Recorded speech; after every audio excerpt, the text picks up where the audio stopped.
Good morning, everyone, or good afternoon, wherever you are in the world. My name's Dave, and this is still only 35 cents. This is the Weekend Watchlist.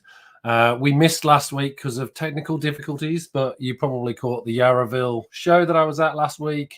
Hopefully, if you haven't already, go back and watch that video. Met a couple of other YouTubers, Mad Spidey and Zars Comics and Collectibles, so that was fun. We have another guest this week. We'll be going through the second half of these 2000 AD books, and I'm very happy to reintroduce and welcome Ricky from All Sorts of Words. Hi. Oh, there you go. I have my mic off because I was no joke. This is not only my streaming spot. This is literally my work office. And so I was turning off my computer because I got off of like an endless meeting at 7 right into this. So like we're here though. It's off. But you'll probably be all completely video savvy from doing those meetings or doing that session prior to this anyway. So you'll be all full of words from all sorts of words. So many words now that I don't have to talk professionally. It's great. We've got Richard in the room. There you go. Hi, Dave and Ricky. Thank you. Hello. How are you? Good to have you, Richard.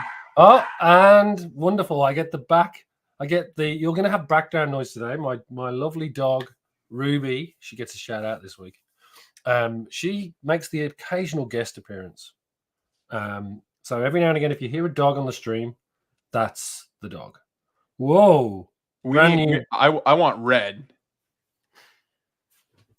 Is this new? Oh, I've had this forever, but this is my Judge Dredd. And then you know what? I can even do that. Here, I'm gonna turn the back of my TV on too. It needs to be Judge Dredd in here. Oh, someone's timing. This is the most perfect. Yeah. It always happens live stream. It's crazy. I wish I had a Judge Dredd blanket, but I have my Silent Hill blanket, so that's pretty metal. It'll do. I'll give it 2 minutes. If nobody answers the door, I may have to duck out and you cover for me for literally 5 seconds. I'll do it. You do what you got to do. No, we're all good at the moment. Right. So yeah, as I said, we've got second half of this mail call that I had, which is a bunch of 2000 AD books. We went through issue 1. Well, we didn't have issue 1, 2, or 3 to go through, but we had number issue 4 onwards with some gaps. But we now have 152 to 299 to go through. I've got a whole heap of notes, Ricky, to share with you. Perfect. And then we might have a little bit of a surprise at the end from both of us. Happy birthday before I forget. Oh, thank you. It was yesterday, but yes, it was yesterday, but it's still technically my birthday. Yeah, so I'm technically correct. yeah, you're correct. I won't tell you how old I am because that will scare you. But yeah, it was my birthday. So, and I had a great day. My kids and my partner did. It was just a very relaxing day. In fact, what I did is go through this whole list and sort out another sub list. That was most of my day. My birthday was spent sorting through 2000 AD books. So making collections within collections. Correct. Yeah, exactly. So maybe I'll switch cameras and we'll get this show started. Now, I always struggle with how we make this the big one. I will go muted for 1 second. Do it.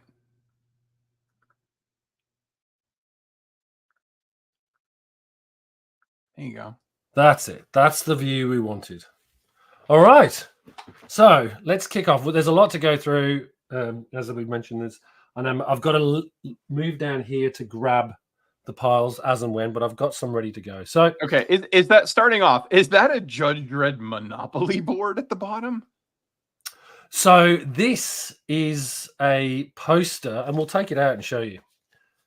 So they had occasional free gifts, right? But generally what they tended to do was do these sort of posters that you would join together, right?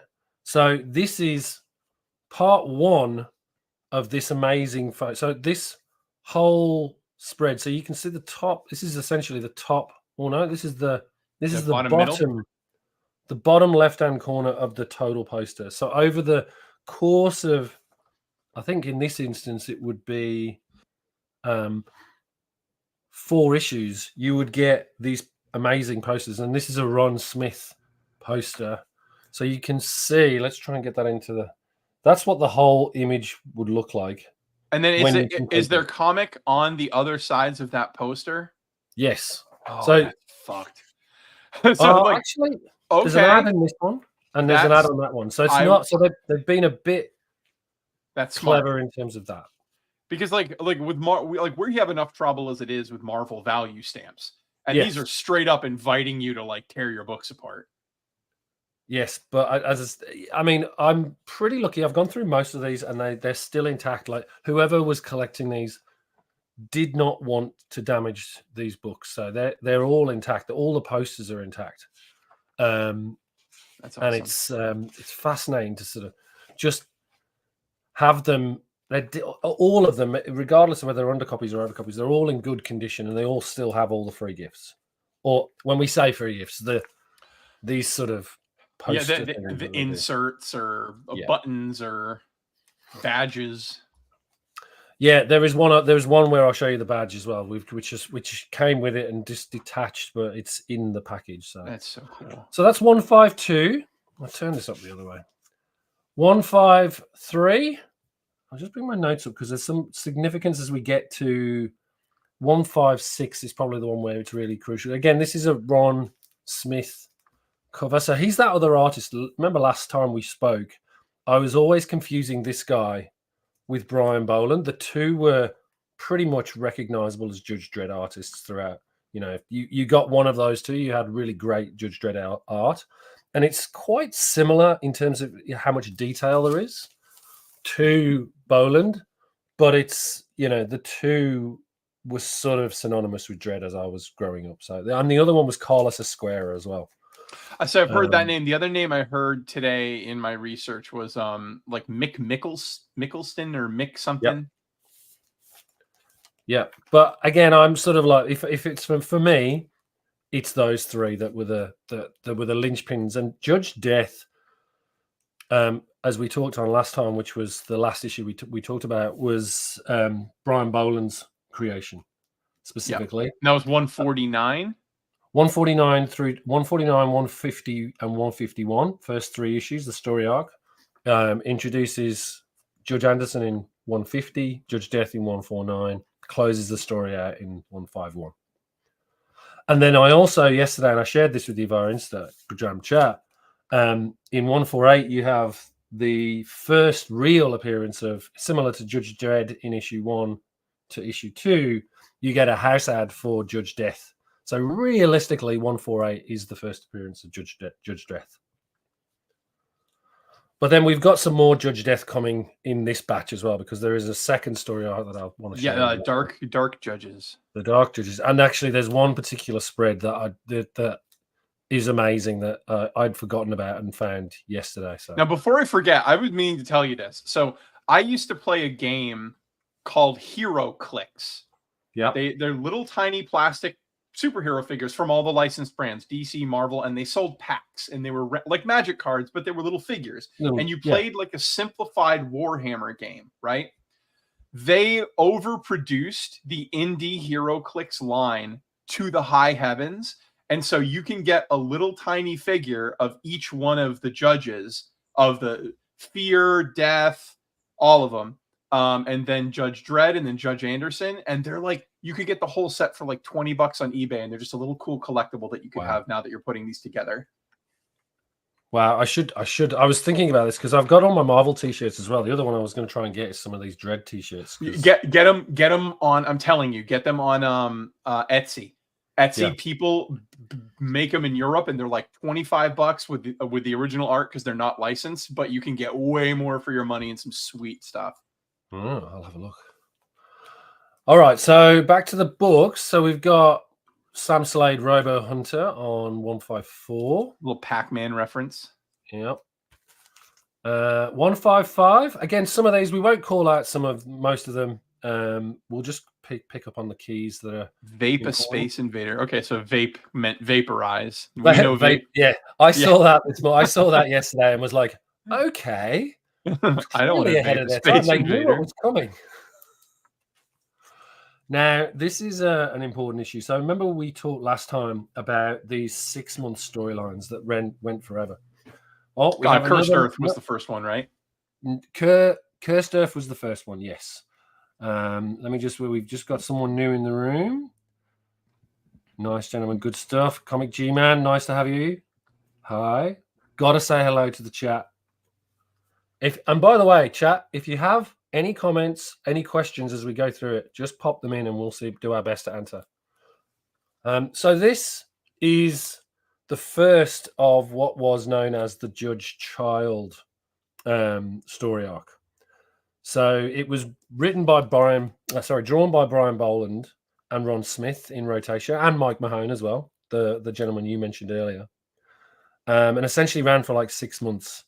And the general story is that there's a prophecy that this child with an eagle birthmark will essentially save Mega City 1, and he goes on this quest to try and find the Judge Child. Can I just say, so these are famously on some pretty low quality paper, and the colors are just amazing.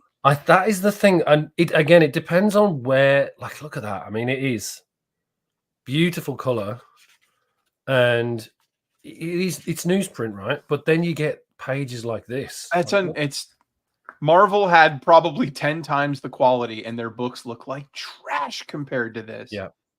I do think it's a lot to do, like the coloring when they did the color pages was stunning, right? But then you also think the reason why Brian Boland became so popular in normal comics and mainstream, right, in the US is, someone must have said, like, this is, early 80s, yeah 1980, right? And he's drawing just like he does today, and it's stunning artwork. So that's the kickoff of the Judge Child ongoing storyline. As I say, it went for a long time. And then so we'll keep going through. Wait, so that one has like a weird like price one on it? It has like a discount? No, the next one. Oh, this one. So yeah, this is what I mean. They used to play with the pricing, right? Like, but it was like they call it Galactic Groats or something like that. But in this instance, they just overlaid. You've still got the same thing, but they priced it in Mars money in the background and then stuck a price sticker over the top because it's the Martian edition. It's not available for sale on Earth. That's why they did that. That's so clever. So they do you'd get little funky Easter eggs like that, right? That's and again, a great page. This is the sort of stuff you want to, those beautiful center spreads that they did. And again, this is Ron Smith, right? So you can sort of see this is, Brian Boland, but then you see Ron Smith's work was just as detailed and just as interesting, right? So that's Comic G-Man. Never see these. Let's have a look. Never see these in the US. Well, Ricky, you can probably talk about that more knowledgeably than I do. It's super simple. It's so these are common in Britain, but guess who buys them? People who grew up with them. Just like we buy Spider-Man, just like you might buy Iron Man. So the 40-year-olds and 50-year-olds of today with disposable income are picking up the books of their childhood, and this is what they had. And even if every single British person in the 1980s bought this book, you're not hitting 1 billion copies. You're not hitting the numbers. It didn't exist. And so, like, man, it's so special. This is a great cover. And this is beautiful, right? Again, and the other thing that's important to mention, Ricky, and this is the thing that I keep coming back to, buying these up at the moment, the variation in quality, like these were red, like they weren't stored invariably, right? So if you get a really nice looking copy, you cherish it. Like it's tough to get these books. So lay that one down next to the one on the left. Okay, so if you see right above the numbers 20 on the right hand side, you can see a little bit of that white page quality almost on the book on the left too, to the right of the AD. you'll see a little bit of like what the true white page quality was. And I think it's just like, it's the paper they use, but like you got to get comfortable with foxing on these books. You're never going to find totally. like a pure white. They fox tremendous. Yeah, I mean, because it's newsprint, right? And they do. I do have some, like, this one's a really good example, right? Like, this has very little foxing. That's really like bright. that. You can see the difference between the two. Now, I know you said you were getting into like pressing and cleaning. Have you tried to fuck with any of these books yet? Do you see any difference? Is there anything you could do to them? I think you could use the blue LED light on these to try and whiten them a little bit. But I haven't tried it. Like, I think it's part of the story, but I'm just asking for the audience. Yeah, it scares me because it's, and the whole thing with blue LED I especially if you want to do it, I could probably experiment, but I'm just a bit nervous on anything expensive, right? And generally, because I do have my press across the room there, which I haven't got into with an anger yet. I'm still testing out books without trying it on the expensive ones. And I've got Captain Mike's guide, so I've got all of that ready to go, but I just haven't, I still use CGC or I still use third-party presses because I just think it's a lot easier to send it to somebody, let them do it, and then see if you get the grade. And then if you don't, I've got a couple of books that I'll go, I'll try and do it myself later on, knowing that there's probably still a bit of work. Because I think what happens at CGC is I've had some great results, but then I've also had some bad results with them. And I think it's just they've got so many books going through, they just don't necessarily put the effort in on certain books. Definitely on the bigger books they do, but I think when they're sort of going through like sort of moderns in particular, they'll just do a cursory thing. Yeah, I don't doubt that. I bet they might even judge like this is already a 9.8. Say we pressed it and just give it the 9.8. Yeah, potentially. So anyway, this is 158. Great cover, as you mentioned. Yeah, I'll take some of these out as we go. Another Ron Smith cover here. Judge Dredd. This is 159. This is the Angel Gang. Now, I wasn't sure if Angel Gang appeared. I thought Mean Machine, which is the guy with the dial on his head, was in Judge Dredd. I seem to recall, but maybe I'm missing. Oh, okay. No, so I've literally just watched both of the movies over the last 2 days because I wanted to prepare.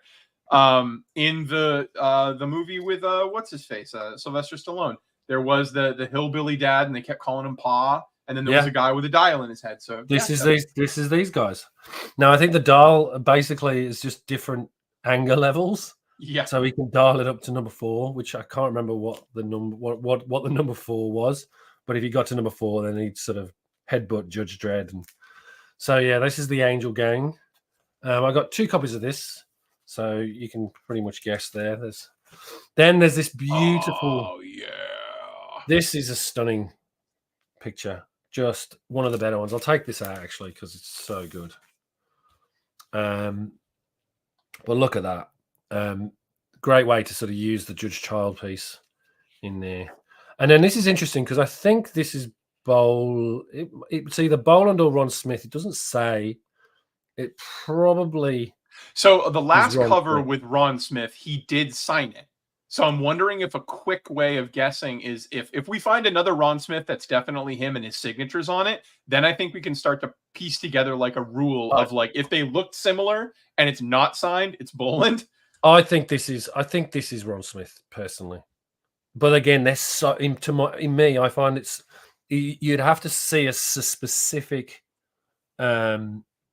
It would be some other point, like a full Judge Dredd body, but they drew the head. They're both so detailed. This is why I always struggle with comparing the two. And then this is Mike Mahone, and again, Mike Mahone and Carlos Esquerra were reasonably similar in terms of style as well. So it's a little more scratchy, right? And the perspective's a lot more different. Like whereas Ron Smith and Brian Boland, they were very clean lines and very athletic sort of build. This is much more sort of scratchy imagery, right? So you can see Dredd there. He's like his legs elongated and crazy. He's still never been as thin as he was in those first issues. No, No, not at all. But yeah, I love this. This is still one of my favorite Judge Dredd covers. Just the way it's drawn, it's just a beautiful one. And there's another one coming up in a minute. I will share. We'll share with you as well. 162, 163. Judge Dredd draws another blanket. Still with that child story. There's that picture. Yep. So he's still going. He's still looking for Judge Child. This is what I mean by this is definitely. So I know this is definitely Ron Smith rather than Brian Boland. And yeah, it's signed at the bottom here, as you can see. The other thing that's interesting about is so there's some fingerprints on this one, right? So obviously this was well read, but that's the other thing that I've noticed. There's a lot of ink that sort of stays on these books, either through the print press or when reading, because they were still pretty, it's newsprint, right? And again, this is more Ron Smith art on the interior. So hectic. But again, another great cover, right? Like, look at that.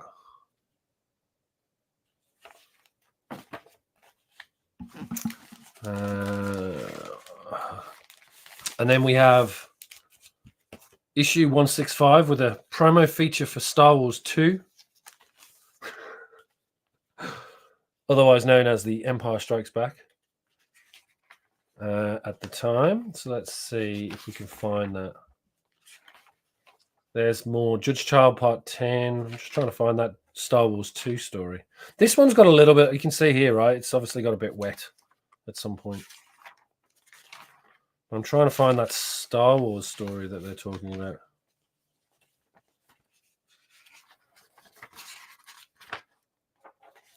Unless I'm missing something. It should be here. Oh, here we go. Star Wars The Empire Strikes Back. So they've referred to it as Star Wars The Empire Strikes Back inside, but then they call it Star Wars 2 on the front cover. So I don't know what's going on there. I would have gone with The Empire Strikes Back, but each to their own. I'm wondering if these poor comics are in for a beating when Star Wars fans find out, like how much Star Wars stuff is on them.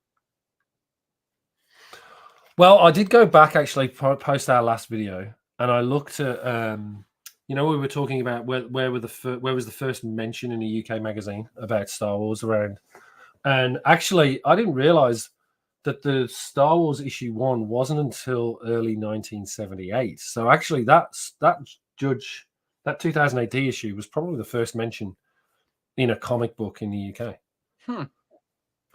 So yeah, that Star Wars Weekly came early 1978, not in 77, which is when this came out. But you'll like this one, and I love this. Brian Boland used to do, and this is Brian Boland art, right? This is Brian Boland doing Star Wars.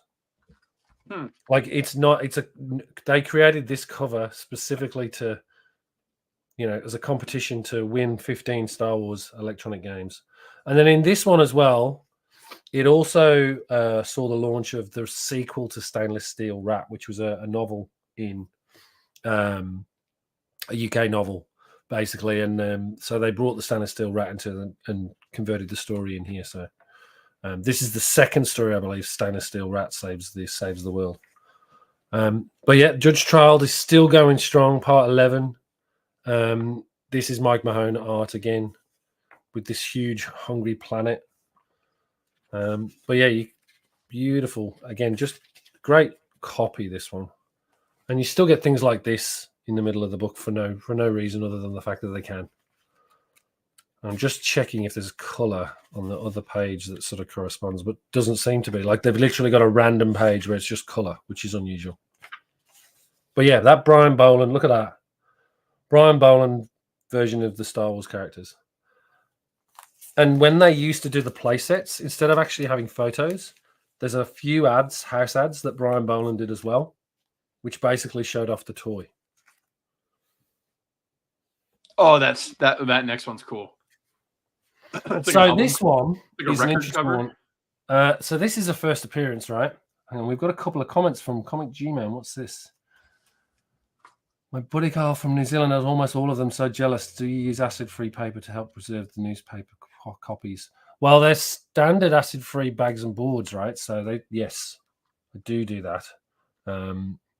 yeah, it's standard protocol, right? I wouldn't put them in anything else. I dip all my books in acid.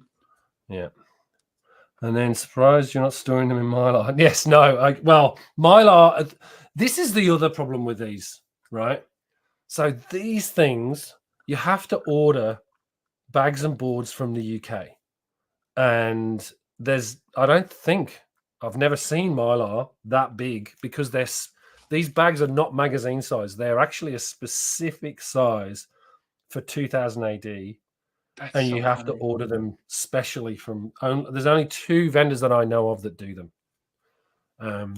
And you can see here, this one's got the tape on it, which I haven't sealed up because I'm a purist, and you shouldn't really never do these things up because they just end up catching on your book, and you don't want that. But yeah, they're super hard to get these books because they're just oversized, right? Like, I can show you a normal magazine book.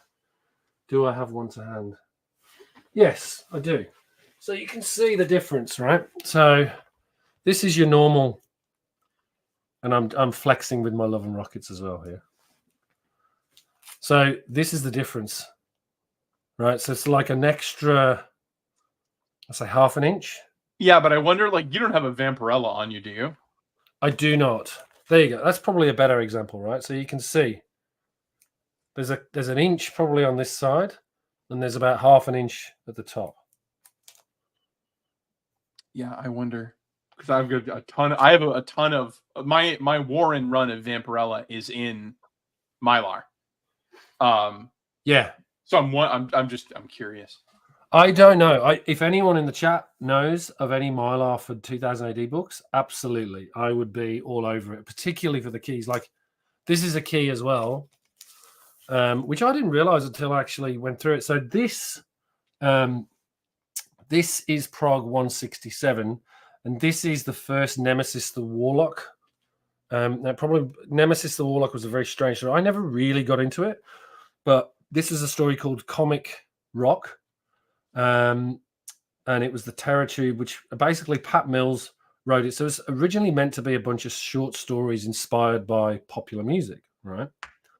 But essentially this first story was inspired by the Jams going underground, and Kevin O'Neill drew it. So let's just have a look inside. So you can see it here, right? And it's got Kenny Everett, who was a radio DJ at the time in the UK. And you can see here Nemesis the Warlock, which is this sort of vehicle, and basically drawn by Kevin O'Neill. And it's an underground travel network on a planet called Termite. And then Nemesis was this freedom fighter who battles this character called Torquemada. So it's all like, the chief of the tube police. So it's basically it's almost like, I'm trying to think, what's that video game that PlayStation had? Wipeout. But with sort of bioorganics, right? Yep. Yeah. Well, those ships, they look the same. Yeah. Yeah. So I think, again, you can see the sort of inspiration here, but there's a lot of bioorganic stuff that goes on with this. And again, I need to go back and reread it, but I didn't realize that this was the first appearance. So this is another key for the 2000 AD run. This comic should be played at 45 RPM. That's so cool. Yeah. And let's just see if Judge Child is still going. More Ron Smith art. So yeah, that's a good one.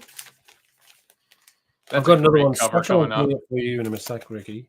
That cover. That one's great, right? So good. Britain's #1 comic hero lays down the law inside. Any questions? With crime blown apart. With his spindly legs. Yeah.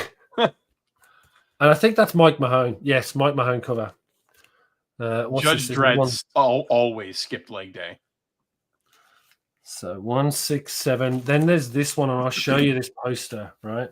So again, sometimes they do these fantastic double page spreads, and we'll come to that because there's Block Wars soon as well. So this, my phone's going nuts. So yeah, you can see this massive A scene from Civil War in post-atomic America. Look at that. And again, the detail, just all this fighting. And there's a lot of implied like that guy on the back. He's tossing his head back. Clearly, he's been shot in the head. We get that from his posture. But like that, you don't see the blood, the gore, the bullet passing through his skull. So like it is violent, but it's like it is very PG-13. Yeah. Oh, and there you go. I've got a lovely little tear on there. Who cares? That's the thing. Yeah, I don't care, but it is. You know. Oh yeah, I mean, if you're never going to get this one graded, but yeah, it's good to have it. 170. Now 170. This is the one I wanted to share with you. So this one's important. So Alan Moore. Yeah. His first ever not Judge Dredd. What am I talking about? Is this the right one? I think I may have the wrong book. It's not 170. For some reason, I had 170 written down. No, it's not 170 that he appears. That is his debut. There is now it's going to frustrate me because I'm pretty sure I had that right. Maybe it's 171.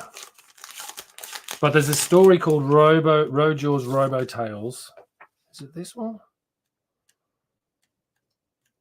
No.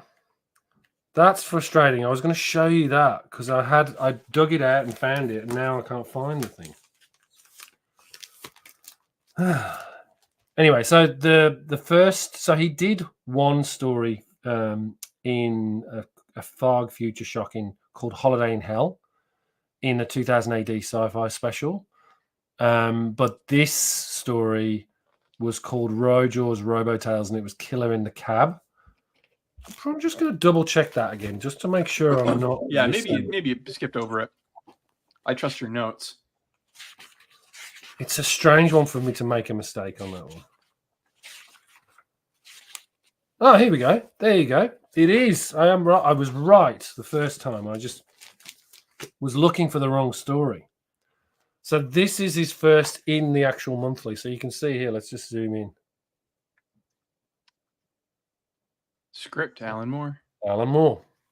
The Killer in the Cab. So this is like a Prog Future Shock. And now a lot of his stories would come later. But this is the first one in the monthly. But again, they're always like this sort of story with a twist in the tail. So again, if you can find this is the first issue that Alan Moore is published in the regular ongoing monthly. But there was a special that he did one story in as well. Okay, so this next one, if you look at the top right corner and the top left-hand corner, that level of foxing that you see is all you get on eBay.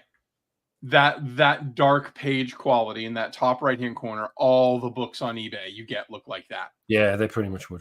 Like uncovered, and so it really starts to affect the art. And I'm not gonna lie, I've had my finger on the button a bunch of times placing bids on way shittier copies of number 2 for Dredd. But you can't avoid it. I mean, it seems you can because everything you're showing is great. Well, again, it's one of those, right? I've dug around a lot to get to this point. So it's not as easy as, these are sort of, this is going through like, say, 3 collections. Right? Well, chat. Let's just have a quick look. So G-Man. Art really reminds me of older heavy metal star. Alan Moore is awesome. Yes, we agree 100%. And then one for you, Ricky Lovett. You're like a kid in a candy store. I get it. This is good. This is like, you have to understand, like this feels like someone's introducing me to Spider-Man for the first time. Where it's just like, oh no, you didn't know. Look how much history there is. Look at all these covers. Aren't these great? And it's way more metal because his name's fucking Judge Dredd, and it's awesome. It's just so cool. It's just amazing how many covers he gets. Like he literally just becomes it's just the Judge Dredd show, right? Like this one here Again, another Brian Boland cover, distorted to try and make out like this person in the foreground is hallucinating. So that's got one. Just double checking my records. 1773. Again, another sort of surreal cover with a pair of lips pleading with Judge Dredd. Again, Brian Boland cover. That I can tell. I can tell that's Boland from space. Yeah. Again, he's still skinny. He's not like Judge Dredd was never like this sort of bulked up dude. He was always like, you know, when Boland drew him, he was always like lithe and, you know, fit. And then issue 174, which is another one of those Nemesis the Warlock covers. 174. Let me just check if I've got anything on that. No. And then 175. Nothing great about this one, but again, look at the I was about to say, like, don't you dare say that. Look at that cover. It's like a knight on like a metal dragon horse, and it's got wheels. I think that's a Dave Gibbons cover as well. Yeah, it's Dave Gibbons. Yeah, look at that. Wow. So, I mean, this is the thing. The 2000 AD was the proving ground for these artists, right? They all cut their teeth here. Let me just grab another batch for us. They all cut their teeth in 2000 AD. All right, now that one's awesome. So this I bought this a while back, and again, it was one of those books where I picked it up and was like, didn't realize what was in it. But this is the one I think this is the one I was talking about earlier, right? So again, you can see Mike Mahone art with 2000 AD with the Judge Trial story, part 21. So it's still going. And there you've got you can see so he's got Surly on number 1, Mean on number 2, Vicious on number 3, and Brutal on number 4. But this is another one of those with a very early, and then you get another pin-up, like another Judge Dredd pin-up. But then you've got another Alan Moore story, the dating game of Rojaw's Robotail. Zoom in there. Again, another Alan Moore in this issue. So it's great to sort of pick up these early Alan Moore stories, which were literally like 5 pages, but just... So speaking to that length, so I wanted to buy and collect the trades, as well. They're called the complete case files of the Judge Dredd books, to give people an idea of the context of how short these stories are. So the first Judge Death is 149, right? Correct. But in the trades, that's volume 3.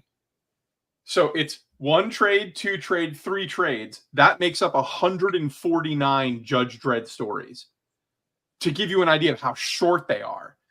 Well, that Judge Death story from memory is 5 pages per. The original Judge Death story is, I believe, off the top of my head, 5 or 7 pages per issue.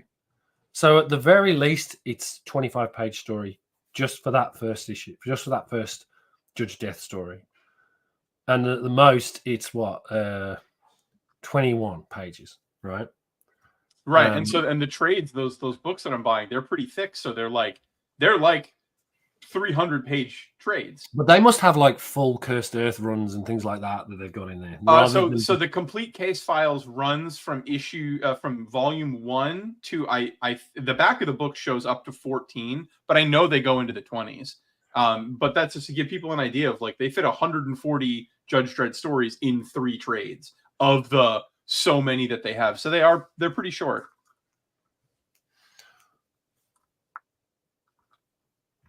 I've just shown that. I know this is the one I was going to show.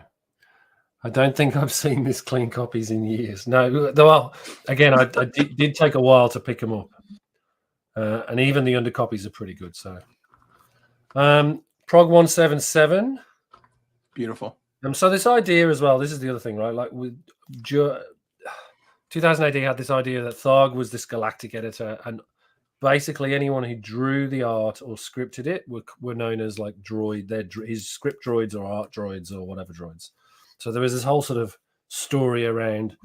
Sometimes you'd get a Tharg strip where he'd be the hero of the piece, and his art droids and script droids would all appear within it. So,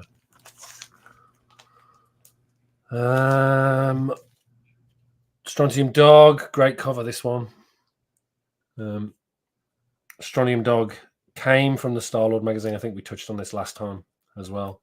But yeah, a mainstay within 2000 AD. Then we've got 180. Now, I think that's Mike Mahone drawing that one.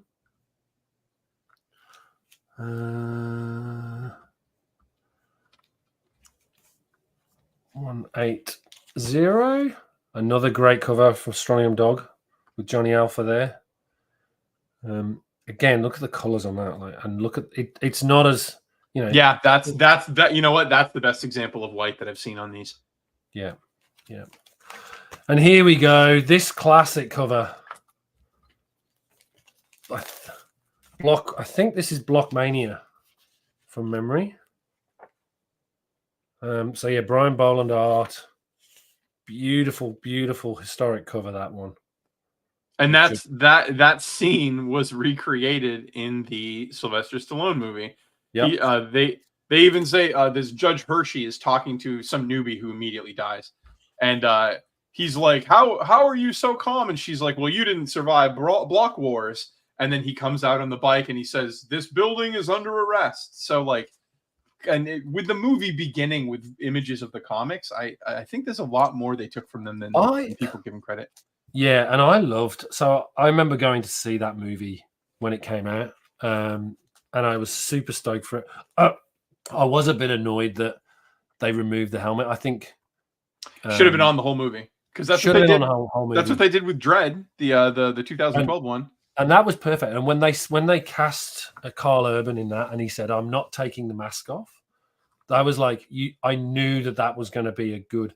What would have been great is having the sort of money that they spent on the first one, on the second one with Carl Urban. Like if you could somehow create this Frankenstein monster of the two, because there was a lot of Easter eggs and real sort of harkbacks to the story in the Stallone one, but it was just a Stallone vehicle. So if it hadn't have been for him wanting to take his helmet off, it would probably be really good. But yeah, I still loved it. I particularly love that scene where Rob Schneider's character, I can never remember the name of, he goes in the car from getting out of jail, and then it lifts up. And I think at the time I was like, how are they going to do Mega City 1? Like, how do they depict this really futuristic city?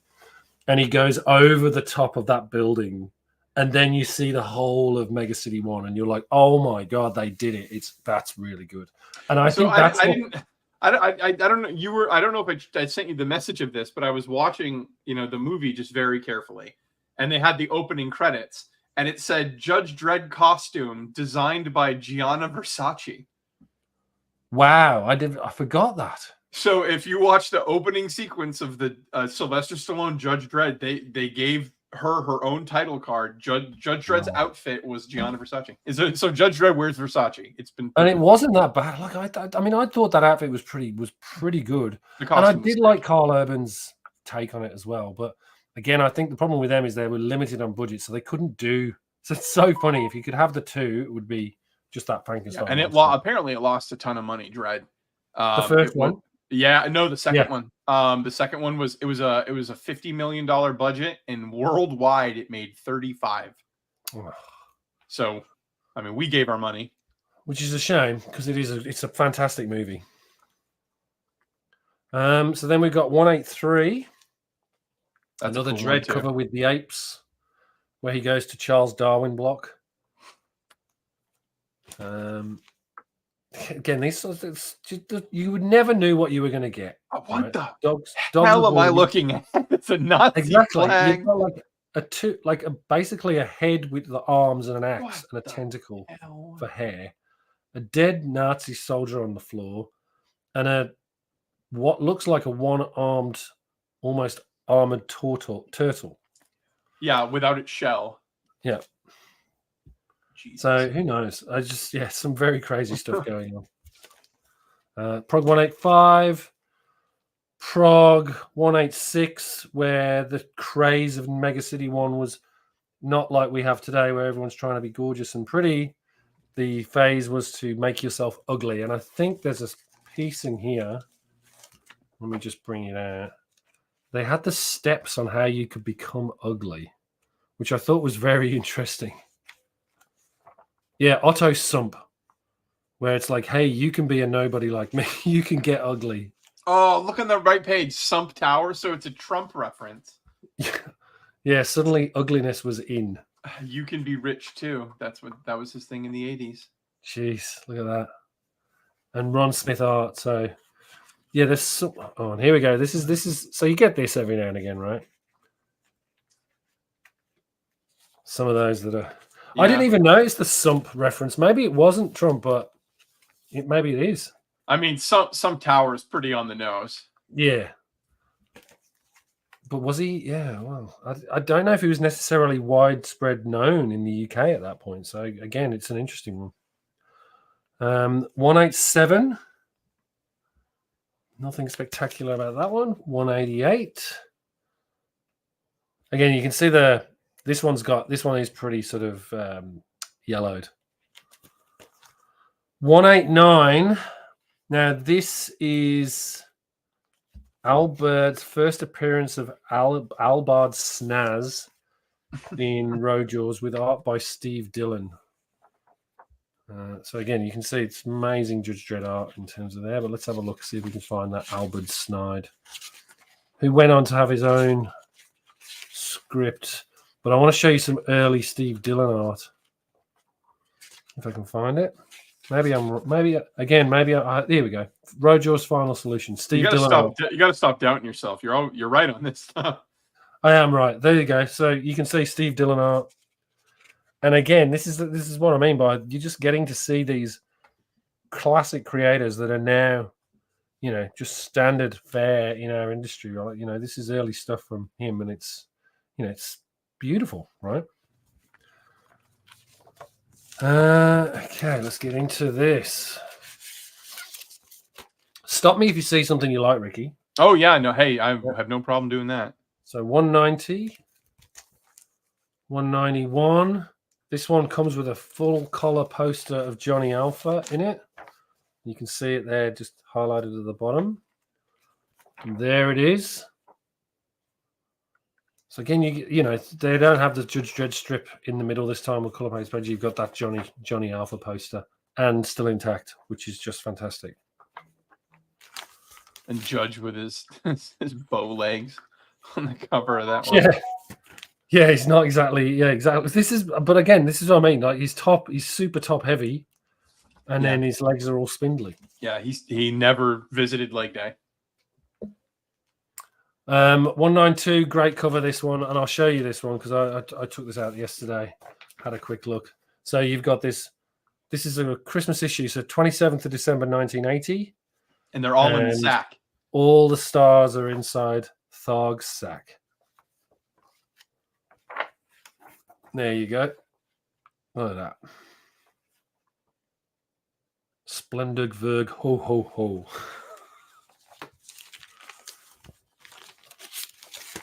Then 193. That's a great cover. Judge Dredd won the Eagle Award, Britain's top comic character. Great, iconic cover. 194. Just check the comments, see if we've got anything new. No. 1981. It's the year of the alien. 10th of January issue. I don't remember that. It's the year of the alien, apparently. Same as the Martian issue. 195. 196. I think this is Dave Gibbons' cover, yep. And then link to the story on page 15. That's awesome. That one. That's like an Atomic War cover and a painted cover, or like it almost looks like airbrushy. Yeah, I mean, they're just the way they've mixed the colors. It's Brian Boland as well, and just Judge's just tiny baby legs, just barely able to support his pauldrons, and monster patches before Rob Liefeld came along. Poster cover again, so that's a full spread if you open it out. Got a couple of those. That's a weird one. Issue 198. I'm not gonna lie though, I kind of dig how it's like Judge Dredd, ultra-violent, Judge Dredd exploding, weird bug shit. Like I kind of like how they're just like they're gonna do what they want to do. Then you get covers like this. Again, another Boland, right? Look at this. It's crazy. What is going on with that guy in the background? And he does look a bit bulky there, our Judge. Like, that's what I'm saying. Like from the waist up, they built this like behemoth of a man. And then from the waist down, he's 11 years old. Yeah. And then we have, and this was a good one to show you. This is issue 200. And what they did in issue 200 is they gave you on the back covers, you could build this amazing Prog 200 giant poster over the course of the next. Encouraging children to destroy their property. Destroy your comics. But again, look at the art of that. It's like beautiful, right? And that's just one of 6 pieces for this amazing poster. Now, if you want to be a hero to mankind, David, if you want to be that guy and save humanity, you'll get high resolution scans your damn self of those and assemble them and then make prints. Yes. Like make prints of these posters without having to destroy your books. No, that's probably a good point. I've done that in the past. I've done scans, but yeah, I should do more of that. And yeah, that'd be a good one to put on Insta. I don't know I never know what the ruling is in terms of like reprinting something like that. I'm assuming you can put it on Etsy, but it's still, if you did it your damn self and you like, it would be a labor of love. If you did it your damn self and you put it online and just shared it, right? Here's a high quality image. I even think the people who made these books would be like, hell yeah. Yeah, and again, you can see on the back here. Well, I'll take these out. We'll do these next 6 and I'll show you the back. So yeah, you can see, and it's not just one artist, it's multiple artists, right? So that's part 2. Pop this back in.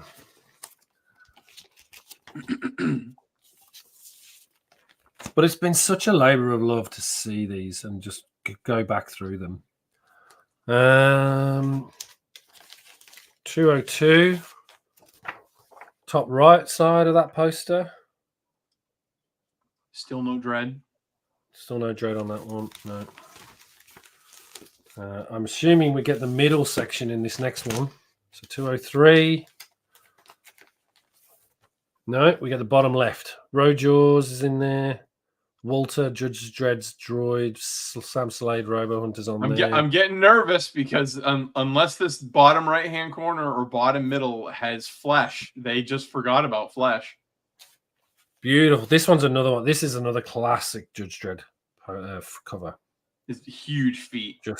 Just him sitting on top of the city. Hockey pads. Yeah. Let's just have a look at the back. Oh, 205. Where is the... Oh, that was a smoking ad. I've seen that only in European comics. Yes, Nicotine was the character. Was the evil character. Help me crush Nicotine, hijacker of health. So we used to get these, I think, from memory as well. I'm pretty sure we had an ad, like a comic ad. So it's funny. Maybe you know this series, but like I have a friend who's from South Africa, and he has an extensive collection of Roy of the Rovers. Yep. Do you know that comic series? I do know that comic series. Yep. So he was showing me his collection, and like the ads on the back were wild, and a lot of them were like, that's where I saw it before. Nicotine. Nicotine. It was. Roy of the Rovers was like the premier soccer. It had soccer scores in it and like recaps of games because you didn't have ESPN back then. And then we'd also have the Green Cross Code Man. Oh, is that Death? Yeah, There's Death and Judge Dredd. So this is the left-hand side. Where the other one? I'm assuming it's on the back of number 206. Oh, and there's what's his name in the bottom? Judge Cal. Judge Cal, and then right next to him is Donald Slump. Otto Sump, I think. Otto Sump. Now this next one is the first appearance of Chopper. Do you know who Chopper is? Mm-mm. So Chopper started in this book, this one in particular. I'm just going to pop these down for a sec. Chopper started as a graffiti artist, right? And so this story centers around, I think his name is Marlon Shakespeare. Yeah, it is Marlon Shakespeare, right? And he's this like Banksy type character, right? Look at that. And so Judge Dredd arrests him, put him in there. And then the next time we meet him, he's taking part in there's a super surf event. So he becomes a surfer, right? And becomes one of the best sky surfers out there, right? So they don't surf on water, they surf on these like jet propelled surfboards. And Chopper becomes this huge character. And it's probably one of the best arcs ever, where he goes from this graffiti artist to then being this, up and coming sort of sky surfer, and then eventually takes part in they legitimize that sport because it's illegal at this point. They legitimize the sport and have it, and it's almost like a brutal sort of death race with sky surfers. And it's just a great, story arc in terms of that character. And I'd urge you to hunt out there's a first story which is called Oz, I think, and then there's another one where, and again, it's one of those ones where I don't want to ruin the story because it's such a great story, because it just, and they end it perfectly. But it's, you start with this is the start of Chopper, right? Now, what year is this issue? This is 1981, 4th of April. Okay, go back to that thing on that page you were just on.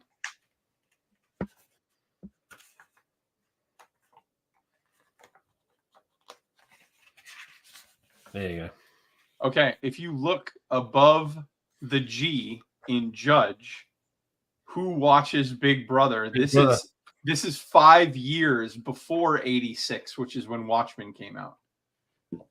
Yeah. So I'm not saying that this is in any way a precursor to Watchmen. I'm just saying Alan Moore was in this studio, and one of the things written on the wall is effectively who watches the Watchmen. I'm just saying. Yep, exactly. It's very, and the thing is, it was judges the judges right next to, right in the middle, right underneath the P's in red. Yeah. Go straight down. Who judges the judges? Qui custodio. Who watches the Watchmen? It's yeah. I mean, this is what I love about these books, and they were political without being overtly political, and you could get away with it, right? Judge Death is a political prisoner. Release him now. Okay, we got someone else buried under cards and comics. Have fun. I really enjoy seeing ads from other parts of the world. Yes, the ads are probably what make it for me on some of these books as well, because they're crazy. But yeah, just talking of ads, this one's a good one. It's the Gum Fighter. Hubba bubba, like bubble gum. The Gum Fighter has stage fright. Suddenly the gang attacks. Big troubles, big bubbles, no troubles. So, all right. So that is issue 206. We've still got a few to go. Are you okay for time, Ricky? Oh, yeah. Right. Let's grab some more. We did miss this, actually. I was going to show. We missed issue 198. Or 178, sorry. This beauty with the free badge that usually comes with it. Another great Dredd cover, great Dredd art. This is still part of the Judge Child. But I do have, fortunately, I can hear it. The badge. Yeah. And that is a piece that is beautiful. That's so sweet. And yeah, it's not rusted. It's completely clean.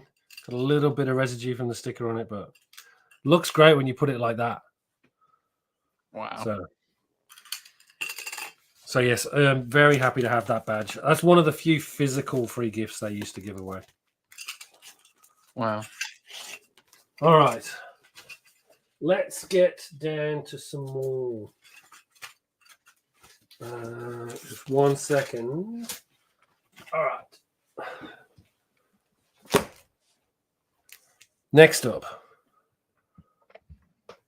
Is that? Can you see that? Why is this suddenly? I might zoom out just a little bit. There you go. All right. So Croydon, one of the towns around London, gone, destroyed. Who drew that? Dave Gibbons drawing that. Pre-Watchmen. I mean, this must be how they met. Bourne, Gibbons. Yeah, for sure, absolutely. Yeah, they met. They were all met here and worked on pieces together. So, this 208. 209. 209. This one, 209, has another Alan Moore story in it. The Flag Future Shock.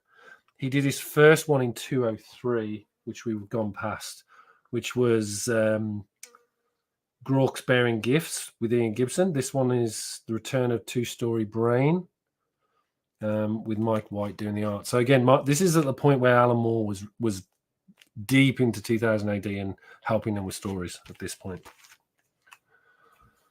210. Great. I think this is Boland. Yeah, another Boland cover.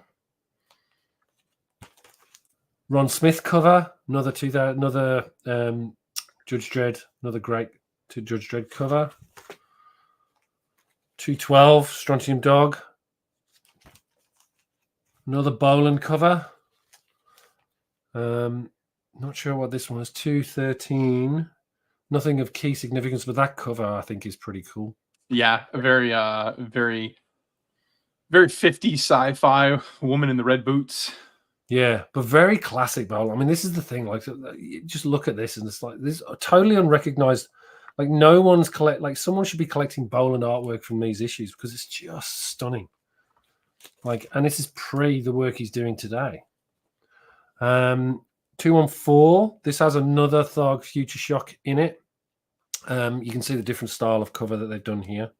This one I think is Last Rumble of the Platinum Horde. In this one, no, it's not. It's actually this one. It's the English Fludrontrian phrase book. That's awesome. Yeah, the whole thing looks like a machine. So that's his. This is Alan Moore's cover. The cover to go with this story. So let's find it.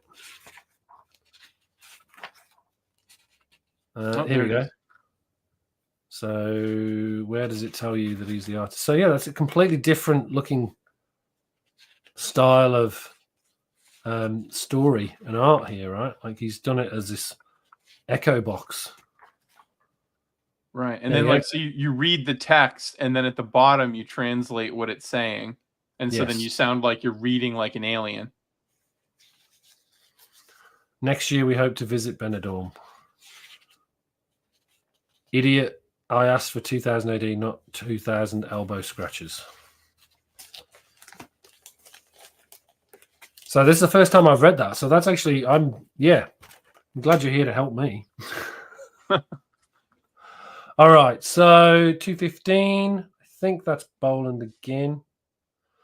Interestingly, if you zoom in here, do you know about Rolf Harris? Mm-mm. So he's a very unsavory character, it turned out, but at the time he was, well, I wouldn't say well regarded, but he used to do sort of artwork. He was on children's TV. Turned out he was a bit of an unsavory character in the end. But yeah, there's a Rolf Harris block on there. That one's so beautiful. Cool. Brian Boland cover. Spaghetti Synthetic Men. Beautiful. It's got a bit of it's a bit yellow, this one, unfortunately, but yeah, still a great cover. Issue 217. That sunset orange on the sky reminds me of the color of that Empire Strikes Back book that has the first Yoda in it. You know what I'm talking about? I know exactly the one you mean. Yeah, that's the exact same orange. That gradient. Yep. This one also has another one of those Alan Moore Thug Future Shocks in it. Here we go. Alan Moore. This one is the last rumble of the Platinum Horde. So again, you get a 5-page story with a nice twist in the end, courtesy of Mr. Moore, which was his staple at that point, doing these sort of, subvert expectation stories. Prog 218. Another Dredd cover for 219. It's been a while since there's been a Dredd cover. Yeah. Johnny Alpha Astronomium Dog, another 220. This one has another Alan Moore Thug Future Shock in it. So this one, this Dredd one, let's just find it. Advert for Clash of the Titans. That's so cool. Hand drawn. And then character designs from readers for Mean Arena. And more Steve Dillon art there. And let's just see, where is it? Here it is, Fog Future Shocks. Alan Moore. They sweep the spaceways. So yeah, he was doing one every few issues at this point. 220, 221. Your racket's over, creeps. Are you 224, Nemesis the Warlock. We're coming to something very interesting for you in a second. Nemesis the Warlock, issue 223. That cover's pretty. That's what I mean by bioorganic, right? You can see the mouths all over this character. Then 224. First appearance or reappearance of Judge Death. Oh, that next. I want to look at this book, but that next cover is just like taunting me. It's so good. Cool. So, Judge Death lives. Great cover from Brian Boland. So let's go to the center. I think it's in the center. So, Judd Anderson encased in that plastic to sort of save Mega City 1 from Judge Death. So that's why you get that comment that you saw on the Chopper artwork about Judge Death is a political prisoner, right? So essentially captured here. This guy cuts through and the essence of Judge Death escapes and enters his body. And then very last panel, he comes home to find his girlfriend killed by the 3 other dark judges. So cool. So, yeah, Judge Fire, Judge Fear, and Judge Mortis. And what... I'm looking something up. What year is that book? That is 8th of August, 1981. Okay, so I've been really... It's all... Go on, you go. I've been really gracious about, like, every time I see something being like, oh, 2000 AD did it first. But I have to say, if I were to describe to you right now, a psychic woman takes a interdimensional being into her body so that she can keep it on lockdown to prevent it from causing chaos, you'd think I was talking about Jean Grey. But yes. Jean Grey happened 5 years before this. So I wonder sometimes, like, what the cross-pollination of... Possibly. I mean, it's a bit of an interesting one. I mean, this one's got a much darker angle to it, right? Like, sure. And actually, if you think about it, the Phoenix Force wasn't that way until late 80s because it was retconned, right? Mm. So she originally didn't contain the Phoenix Force. She became Phoenix, right? And then they retconned it to have the Phoenix Force took over her body, recreated her, and the real body was in stasis and was discovered. So, okay, so what you're saying is I can still give credit to 2000 AD. Still give her credit to 2000 AD. Perfect. Because it wasn't yet. That, oh my fucking God. If there's one t-shirt that you get with Judge Dredd, it's this one. It's this one. And we'll take it out because the It's just look at it. Oh my god. That is the shirt. Judge Fear looks so good. I think this is the one, and I shared this with you. I mean, let's look at this. Is this Gaze into the Fists of Dread? I don't know if it's this one. It might not be. This is where they reanimate Judge Death by using someone else's body. Does this also have an animal now? But yeah, this is the first time you see Gaze into the Face of Fear, and this person just die straight away. But yeah, that cover is just absolutely iconic. Yeah, and his legs are just about as thin as Dredd's. Yes, more so. And just an amazing crotch too.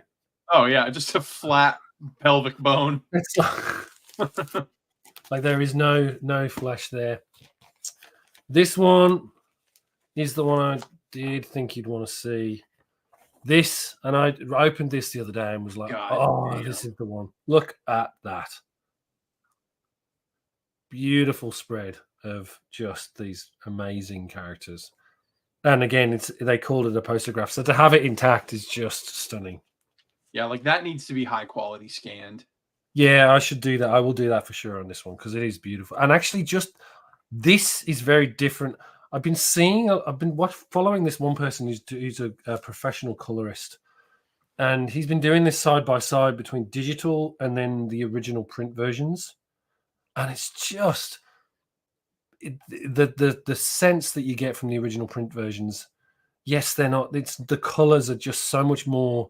They work much better than they do in, say, digital print because this just looks bright and garish on the digital print, but it just works so well on paper. It's the same thing with like when you play like if you're playing a Nintendo and you put it on an HD TV, all of a sudden it looks horrifying because they were accounting for the softening that happens when you put it through like a tube television. That's why Mario looks rounded when you play him on a tube television, but not on an HD screen. See, what you need to start doing is you make a high quality scan of these things, and then you put one at the end of each one of your streams or episodes. So that like every week someone tunes in, remember, stick around at the end of my episode and you'll see you can get yourself a high quality scan of Judge Dredd. Yeah, I should do that. That'd be really good. I mean, I'm definitely going back and scanning this one because it is just it's perfect. Beautiful. It's just a great one for a desktop wallpaper as well. Like having that on your back of your laptop, that'd be great. Yeah, having that tattooed on your body would be great. Yeah. It's a great image. All over the back. This one, 227, I think this is the one we talked about. So again, you can see like it was just such a great story arc. I think there was 8 parts to this. I think from memory, this is that one I was talking about, the Gaze into the Fist of Dread, which they've now made into a statue. Would you believe? Really? Yeah. So you can get it.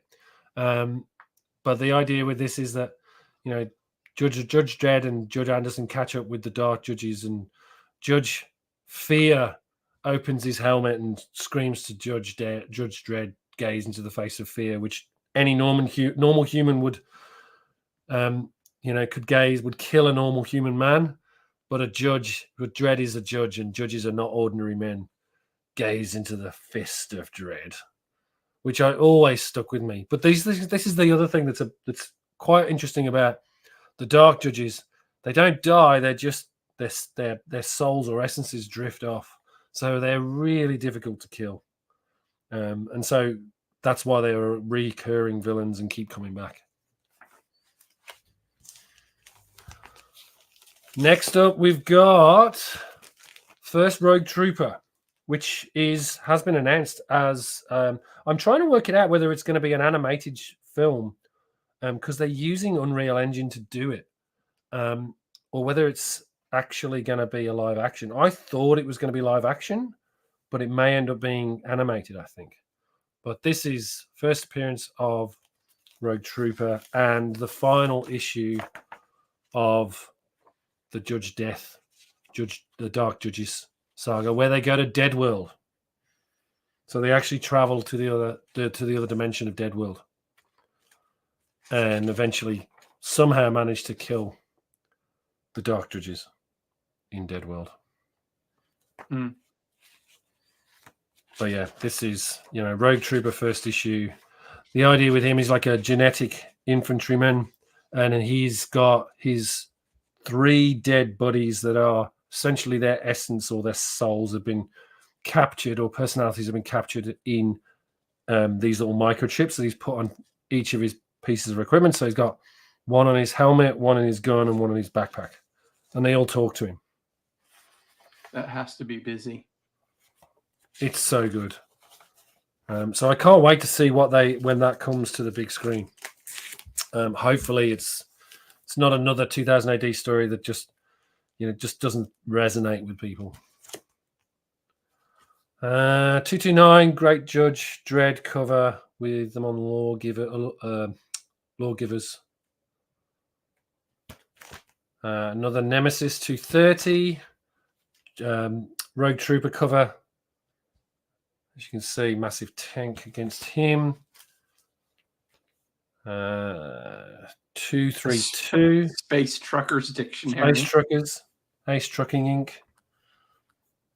232. This was the first appearance of the Ace Trucking Co. Another new strip inspired by the brief CB radio craze. Comedy about pointed-head alien space trucker Ace Garp and his crew. This was done by John Wagner and Alan Grant and Balladinini.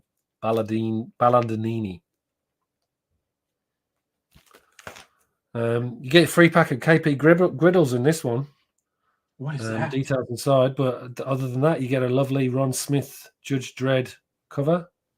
What's and a KP griddles? Griddles were like, I don't know. I'm trying to think of something. They were like just potato snacks. I'm looking them up. There you go. You get another one of these amazing pull-out games. Thank God no one went in and started playing this. I'm just going to see where you'd win your griddles. KP griddles. No idea. Do you remember.com.uk has an article. There you go. Free KP griddles. There you go. You got a coupon for KP griddles. KP griddles were very, very. This is the actual do you remember.co.uk? This is what they say. KP griddles were very, very strong beef flavored crisps that had a NAF slogan with the holes in the middles. They were basically corn snacks from the 80s that were not too popular. This was probably because they suffered from the typical 80s corn snack problem of the bright orange flavoring depositing itself in solid lumps at the bottom of the bag, which made you sick. Nice. Weird. Prog 234. More Ace Co. I mean, again, look at the art on this. I like Ace Trucking Co. I mean, it was quite surreal. Like this guy's. And the other thing that was interesting is they've got these aliens that appeared in Judge Dredd and sort of did cross over to other stories. So there was a bit of a shared universe throughout all these stories. You get characters, creatures and monsters go into other parts of the story. This is the one I shared with you yesterday. I shared an image with Ricky about the creation of the covers. And this is the one that they use as an example in the 2000 AD annual. But look at this, the Brian Boland cover. Stunning sort of picture. And to your point, there's no blood, but there's a lot of violence. Yeah, it's all like a team. Like it's all hitting the ground and people are falling, but it's not. You don't see bullets tearing shit. But again, you get this stunning, to your point, the beautiful colors, Blockmania logo. So this was another one of those stories that ran for a little while. Issue 236. So basically 236, Mega City 1 had grown too large and unwieldy, therefore authors Wagner and Grant planned to cut it down to size. Blockmania, in which wars broke out between rival city blocks, turned out to be a plot orchestrated by the Russian city East Meg 1 and led directly to the Apocalypse War, yet another 6-month epic and hard-hitting satire on the concept of mutually assured destruction. East Meg 1, protected by a warp shield, softened up Mega City 1 with nuclear warheads before invading. Dredd spearheads the resistance, leading the small team to the East Meg territory, hijacking their nuclear bunkers and blowing East Meg 1 off the face of the earth. Apocalypse War was drawn entirely by Kara Siscara, making the return of the character he created. So that's, this is the Block Wars piece is the start of what was then moved into Block Mania, into the start of like Apocalypse Wars, which they essentially downsized Mega City 1 because it was becoming too big. Right? 237. 238, more Nemesis. Again, beautiful cover though. That's a weird one.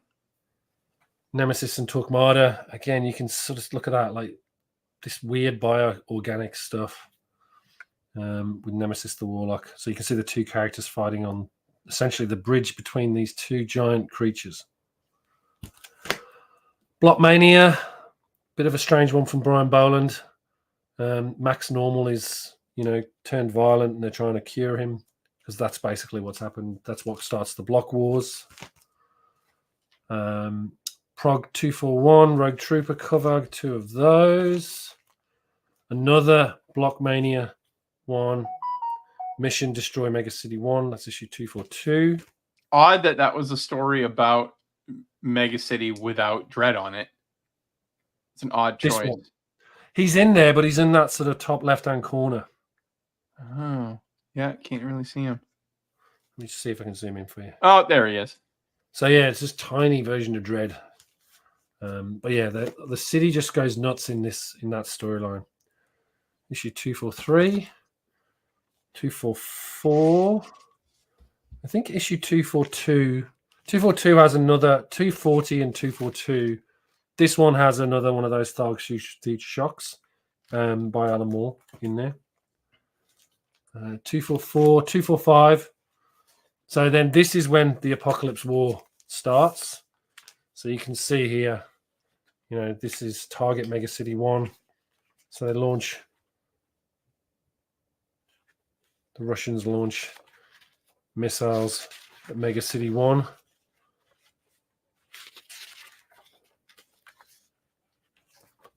And I think this one also has 245, has another story by Alan Moore. 246. You can probably see that. 246. I'm not sure about this light. Is it working for you? Can you see? Oh, yeah. Yeah. 246, another Nemesis. Read by Aliens Across the Galaxy, 247. Up to 16p now. Yep, 16p. And then more Mean Arena. I think this is Brian Boland again. Yep, Brian Boland cover. Rogue Trooper, issue 249, Menace of the Dreamweavers. Another Apocalypse War, 250th issue. The Apocalypse War has been a total success. Mega City 1 is ripe for invasion.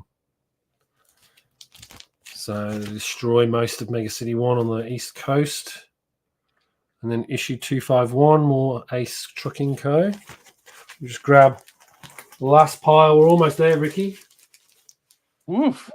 And like this series, it went up to like 700 issues. Oh, it's still going strong now.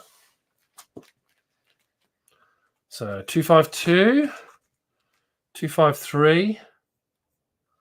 Again, most of these in this area had Alan Moore Tharg Future Shocks in them, right? So literally, I think 247, 249, 251, 252, 253, 254, 257 all have Alan Moore stories in there. In fact, he goes all the way up to 300. So basically, you pick up any of these now from this, anything from 250 onwards, you're pretty much guaranteed to find an Alan Moore Tharg Future Shock inside of it. And we got some collector signatures on the top right. So not a collector signature. These would be the newsagent putting aside the magazines and putting your name on it. That's awesome. That's cool. So you'll find either someone's name, right, which is why they've kept it aside, or you'd find an address on it, which is then that's getting delivered to their house by the paperboy. So these were delivered by Paperboy. Oh my God! What a cool memory that would be. So I used to have a paper round, right? And I'd go to the shop. So my dad ran a newsagent, and what you do is you'd basically go, right, you paperboy, you get paid £7 a week, and you go every morning at 6 o'clock and you deliver everyone's papers, but you're delivering to the same houses. And then once a week, 2000 AD would come out and you'd be delivering somebody at 2000 AD. That's too cool. And then if you had it put aside, you could go back in. So it's like essentially the pull list you have in a comic book, but in a newsagent. And with all of these being, I think, what is it, Jonah? Jones, this one looks like Jones. So that means this. So with all of these being Jones, we have to wonder if it's like this could have either been a guy with a newsstand with the name Jones who put them out, or like maybe it was like somebody's house and he was getting these are all his copies. Yeah, this would have been. They would have used his second name and they would have gone, right, I'm just picking up my magazines for the week, and then they go, we'll just, instead of put him in a bag like they do or keeping them in a pull list. They, in the old days in the UK, they'd just write your name on it and then stick it into the counter. Roll it up in your paper. Yeah. Jones, more Jones here. Issue 255. That's a cool one. We've got some more questions. We've got Richard in the house. Here we go. A lot of these covers don't have a traditional cover. They look like pages from the comic. That's correct. They were very much the story. You would get certain instances, you'd have the start of the story on the front cover. But they certainly sort of tried to give you a sense how accurate were the covers to the story of the comic. Very accurate. So you would generally tend to find, if it's on that front cover, you have that story inside, right? Like the whole point was they'd highlight a story inside. So this is the Apocalypse War. This is Dredd over in Russia. So you can see the East Megs are behind us. He's doing his invasion at this point. Carlos Esquerra art. 257. Big spider. That's cool. Yep. 258. That's a nice cover. Again, Jones is on that cover there. But look at the coloring of this, right? So that's a planet with the AEST Trucking Co. Sam Slade, Robo Hunter, Jones. This is the Jones copy. I'm going to christen it from now on. From the Jones collection? The Jones collection. 5th birthday issue. So 2000 AD had only been going 5 years at this point. And from Tharg to You, a giant poster featuring Road Trooper. Collect part 1 this issue. So I'm assuming that is the poster. Or no, yes, that looks like that's the poster. So they're still trying to get rid of griddles. Have you noticed that? Yeah. Well, apparently they weren't very good. They weren't very good. Now let's see if there's this back cover. Yeah, there you go. So that's the second part to that poster. Yeah, that big tank that was on a cover a couple issues ago. Then we have this classic cover. Judge Dredd with a bullet hole through his badge. Obviously he's not dead, but yeah, it's another. I think that's Boland. I'd assume that's Boland. But yeah, beautiful cover that. Just the Dredd badge on its own. I need one of those badges. Like a nice. They did give one away free in issue 300, like a tiny one. Issue 263, issue 264. Free Bubblicious, no longer on here. That was like a little soft chewing gum. Again, Judge Dredd cover. Not too much to say about that. I don't think. Yeah, we still have Bubblicious. Oh, you still have Bubblicious? Oh, hell yeah. I don't know if we don't. I don't think we have it here in Australia. I don't think we've got There's an ongoing feud in the States of whether it's Bubblicious or Bubble Yum, which you prefer. Because it's like it's all kids gum, loses its flavor in 10 seconds. Yeah. 266, Sam Slade cover. Great Judge Dredd cover this one. Riding the missile. So the law comes to East Meg 1 with a bang. Very phallic. Yeah. It's pretty crazy. 267. I'm just checking if there's anything on here. Another Fog Future Shock in there with art by Dave Gibbons. So I think that 265 and 267, I think, were the first Future Shocks where Dave Gibbons and Alan Moore got together. Sure. In fact, let's have a look. 267 from the Jones collection. From the Jones collection, yeah. But again, this is interesting, right? Because historically, you think about it, right? That's the first time these guys work together, and then they go on to do Watchmen. Yep. So, I mean, here, it's just, it's only a 2-page story, but that's one of the first times those two work together. You want to write a commentary on superheroes? Yeah. Yeah, sure. Yeah, let's do it. And I think that's the other thing that was so good about those two was just how much creative license that Alan gave Dave as well, right? Because they both built out that storyline, and there's lots of different visual tricks he uses in the Watchmen, right? It's not just you can imagine the two of them writing. Right, if you drew this and put that in there and did that, like I'd love to be a fly on the wall in terms of how they created that book. 268, 269, 270. It's a weird one. It is a weird one. There's a lot of AEST Trucking Co. covers now at this point. 271. Rogue Trooper, 272. League of the Fatties. Make pies, not war. Give us grub. What's the other one say next to give us grub? Fuller plates for fuller figures. Big people need big meals. That's so funny. Oh, that's lovely. And I think from memory as well, they would they've got these little bikes that they've got these tires underneath them, so that they actually they walk around, but then they've got these bikes supporting their weight as well. That's so good. So weird. I can't remember what the storyline is, but they just play social commentary on stuff and just throw anything at them from the Jones collection. From the Jones collection, yeah. You should get the CGC certified. More Rogue Trooper.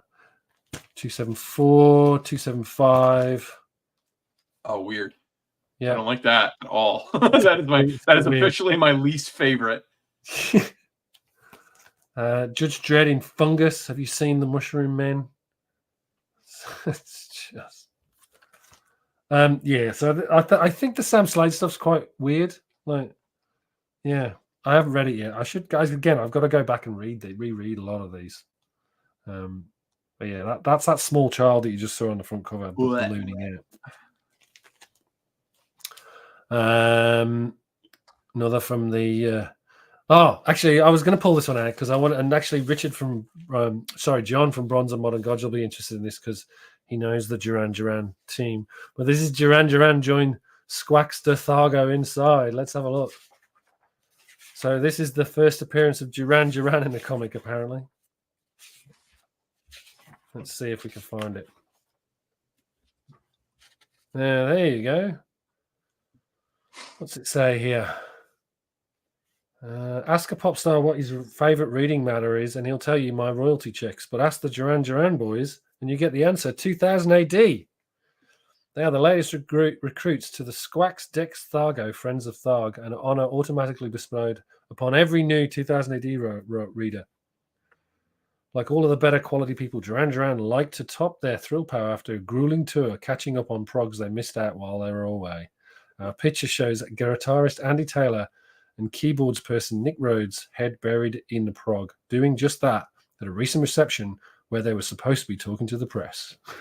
Now, if you look on the left-hand side of that image, it had a bunch of the annual pictures. Yes. Yes, the 2018 annual. Tiger, Valiant, Score, Scorcher, Eagle, Big Dredd's in the bottom left, 2000 AD's above that.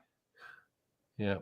And actually, Eagle, so remember we talked about Dan Dare for the first 150 issues? He went back to Eagle, and that's why you see Mekon on this page. And now Score on the top right, isn't that Roy the Rovers? That blonde guy? Yeah. Yeah. So there'll be a whole bunch of... No, Roy the Rovers is on the left. Oh, there Score... it is. That's like the most obscure thing I know about European comic books. They were just pumping out so much content, right? Because Another Brian. No, that's Ron Smith. Otto Sump. So this Otto Sump's back again. Gross. Delivering food this time. 280. 281. It's a cool one. Great Judge Dredd cover. I think this is a... Yeah, that has to be. Yeah. Oh, you'll like this one. Yeah. Dredd's Old Enemies Return. That's so cool. I should scan this in. Yeah, you should scan all these in because like they don't exist. Like if you look up, I mean, you get either those, like you said, the really oversaturated, way too mechanical modern interpretations of it, but like if you get it on the page, it looks so good. Yeah. More from the Jones collection, issue 282. 283. Jones was a fan. He was, or she was. We don't know. Fair. Who knows? Another poster in here. Part 2 of your RoboWorld poster. There's Meme Machine. 284. 285. Super racist cover. Good Lord, that last one. Oh, yeah. Good Lord. So bad. Like, I mean, this is the thing, right? You'd get these, they would, again, it's of its time, but it's still like, just, they put out some. This isn't the 50s. That was the 80s. No, but again, it's one of those ones where they were trying to be satirical. Sure. And you got to think it was a time of like things like Spitting Image, right? The rubber puppets, and they weren't politically correct in those days. It was very much like they were trying to be funny and trying to shock. And that was the thing about 2000 AD. It was always a little bit tongue-in-cheek as well. Like, you know, the idea of Judge Dredd, just that totalitarian state, right? Like it was always meant to be a joke, right? It wasn't meant to be taken seriously. So they're always trying to be comedic about it. But yeah, it's you look at it today, it's completely out of tune. RoboWorld poster, full assembly instructions inside, so 286. First mention of Judge Dredd's wife, which I'm a little confused about. I need to go back and read that. I didn't think he ever had a wife. New story, Hard Rock, 287. Here's Eat 4, so dialed up to 4, which I think was brutal. So Dredd versus Meme Machine from the Angel Gang, 288. Ron Smith cover, 289. Judge Dredd against Rabid Metal Dogs. 2000 AD. Pac-Man Watch. Pac-Man Watch, yeah. Full details inside. From the Jones. God, it must have been hard playing that game. Like, you know. 291, Executioner. 292, Sam Slade, Robo Hunter. So we're definitely in the video game phase here. Yeah. In the 80s, 82. Winning an Intel Vision. Yeah, and that looks like Star Wars because those are little Vader TIE fighters. Oh yeah, it does. Full price details. ET review. So a review of ET. So that's, you can again imagine just when this was coming out, ET's in the cinema. So 294. So we're in December 1982. Ron Smith cover. Mega City Cred Bank. Great Christmas cover. Oh, that's so Dredd. And you know what? His legs don't look horrible there. No. He's a bit, but he's totally shoulder padded out. And what is this collection in the top left? This is the Elford collection. Elford collection. Again, look, a little bit of damage on the corner here, but who cares? Yeah. Oh, that one's neat. Back to the Jones collection. Santa. Oh, this is another one I meant to. I don't know if you've seen my Instagram, and I've been posting this recently, right? So every few years, you can reuse calendars, right? So this calendar is from 1983. Now, if I remember rightly, you can go back and check which years can be reused as a calendar. Every sort of 12 years. Have a look, and because I used to have. Last year, for instance, I used a 1979 Marvel calendar as my just calendar that sat on the wall. Damn it, we could have used it in 2022. Yeah. What, the 83 one? Yeah. Yeah. But if you've got like, I think it's 80 for this 2024, I think there's only like 3 years. And I think it's 1993 or something like that. But I always try and reuse the calendars whenever I can. Because it's really nice, especially those old Marvel ones, right? Yeah, I agree. 299, sorry, 298, sorry. And then to close this off, 299 from the Jones collection. Wow. So that's it. We've gone through them all and shared what it looks like from issue 1 through. We finally put it online because let me tell you, I was looking earlier. If you type in the words Judge Dredd collection, you get trades and you get the Eagle comics. Ain't nobody nowhere on YouTube is showing off their Judge Dredd products.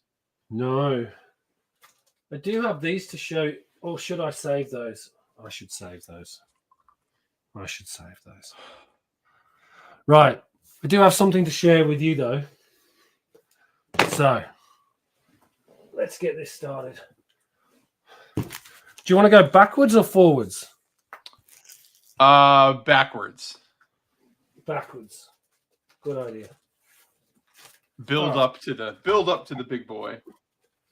And just as a bit of context, Ricky and I have been talking about a trade for a while, and we thought we'd finish the show off today just going through that trade, and then we'll probably make videos separately, I believe, to this.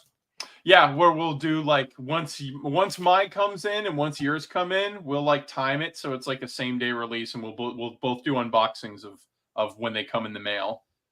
Yes. All right. But so, I'm literally shipping on Monday for the record. This, my friend, I threw this one in separately. This is a freebie for you. I wanted to give you this one because this is very, very dear book to me. I love this character. This is Zenith. I don't know if you've heard of Zenith. I did have a title. Zenith was a VCR in the United States. So Zenith is a reimagining of British superheroes. It's a brilliant superhero story. It is beautifully drawn by Steve Yowell, and it's Grant Morrison story. So it's basically the premise is this guy is a superhero, but he's also a rock star, but he's an asshole. Great. Right. And he's like this sort of petulant child, but he's this coolest dude ever, right? But he goes up against essentially the villain of the piece from the 1940s called Masterman, which you would know from probably some of the Marvel comics as well. Like, so they bring back the Nazis, but it's got this whole Cthulhu thing to it, and over time, multi-dimensional stuff. But this is the first issue that Zenith truly appears. Do some digging on Zenith, but I wanted to throw this one in. This is me throwing this in because Zenith is such a massive character for me. And that story by Grant Morrison is one of the best you'll possibly ever read in the superhero genre. And I love Morrison, so that's exciting. And you can't. Oh, go ahead. You can't. The problem is with Zenith is that the rights over it are sort of are a really contentious issue.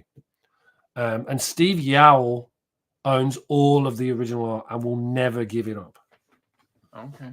So you can't even buy the original art. I've got one art book that he did of the original first series, this series. So yeah, that's the first one for you. So just so the audience knows, just to catch them up. So we have I would say, like, correct me on the percentage. So we know that we're doing this trade, but we probably I know about 30% of what is on his end of the trade, maybe way less.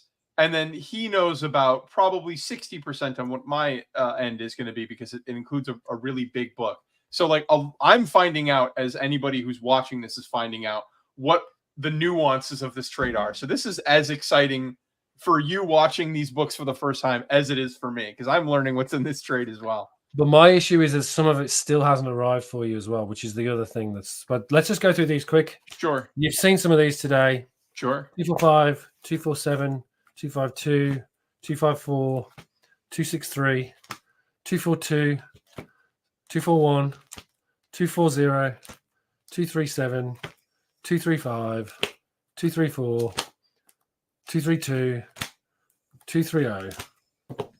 Judge Dredd cover 229. First Rogue Trooper for you. Perfect. 228. And also the end of the Judge Death story. Nice. Right. Oh, yeah, because we're in the Judge Death relaunch line, the Dark Judges. Dark Judges 227. Dark Judges 226. Don't have the 225. I may be able to get it, but we will see. But you've got 224. Get the first Dark Judges. Yep. 212, 209, first Chopper 206, 203, 202, 200, 199. That's a sick cover. Let's move this. Put this to one side so that you get right now. Let's go backwards from this. The other thing I did throw in as well. Annual to 1985. Beautiful. And 1984 annual. Beautiful. So these are European annuals are so cool. European annuals, hardcover. Not hugely great condition, but still. Who cares? Great. I'm the wrong guy to talk about condition with. I just want the book. 146. New Year's is cancelled. 145.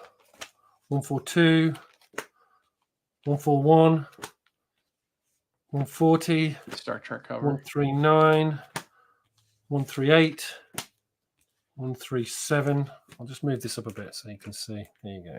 And which one's Death and Anderson? I can't remember. We're coming to that. Oh, hang on. Where are they? Actually. Oh, hang on. I've jumped the gun. Oh, sure. Well, it's a huge pile. Hang on. Here we go. Jump the gun. 198. 197. You would have seen some of these today. 194. 193. You thought there was a big gap, right, for a second there? I was fine, but I'm just I'm seeing some of the covers that I really liked. That Santa one. 189. 187. Oh, that's the Caligula guy. Yeah, 185 with your crazy turtle dude. Weird. 184. Block Wars. 182. 181. 180. 179. 178, 177. The first, is this the first? That's the Alan Moore issue we talked about. 175, 173, 172, 171, 169, 168. Funky Star Wars Brian Boland cover, 166. Ron Smith Star. Sick. 164, 162. Oh, yes. That cover, 161, 160, 159, 157. First Judge Child storyline, 156, 155. 154, 153. Now, 151, final piece of the Judge Death storyline. 150, first Judge Anderson. 149, first Judge Death. 148, first Judge Death advert. Love it. 146.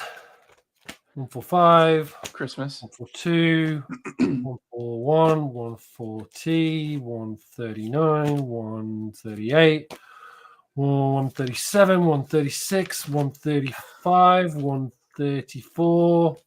Great cover. Yeah. 133, 132, 131, 130, 129, 199, 98, 96, 97, Burger Wars 72, Yeah, and Burger Wars 71. Nice. Never to be reprinted.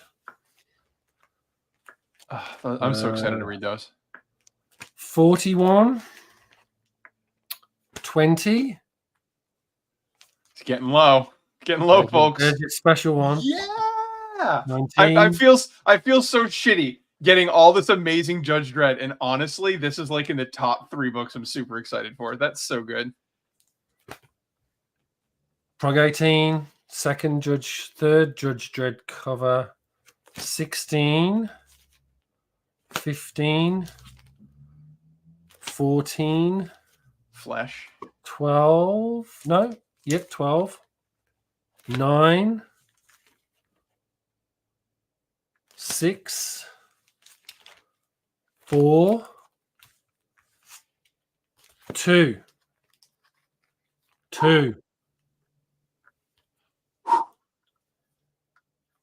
I even put a sticker on it for you. That's so exciting. But there are a couple more that I need to sort of get. But that is like the bulk. I'm like, right, if I'm going to do this, I was going to do it properly. I wasn't just going to do 1 book, 2 books, 3 books. I was like, right, if I'm going to get this, going to have a massive chunk. You're going to be able to read the history, have the whole lot.